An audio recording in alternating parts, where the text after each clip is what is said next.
ক্ষমতায় টিকে থাকার জন্য যারা গণহত্যা চালিয়েছে তাদের রাজনীতিতে ফিরে আসার কোনো পথ দেখছেন না বলে মন্তব্য করেছেন গণঅভ্যুত্থানের সমন্বয়ক ও জুলাই ফাউন্ডেশনের সাধারণ সম্পাদক সার্জিস আলম।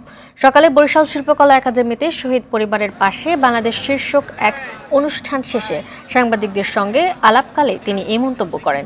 অনুষ্ঠানে বরিশাল বিভাগের আহত ও নিহতদের মোট ৭৯টি পরিবারের মাঝে আর্থিক সহায়তা দেওয়া হয়। অনুষ্ঠানে আওয়ামী লীগকে উদ্দেশ্য করে সার্জিস বলেন, ফ্যাসিবাদীদের হাতে এখনো রক্তের দাগ লেগে আছে।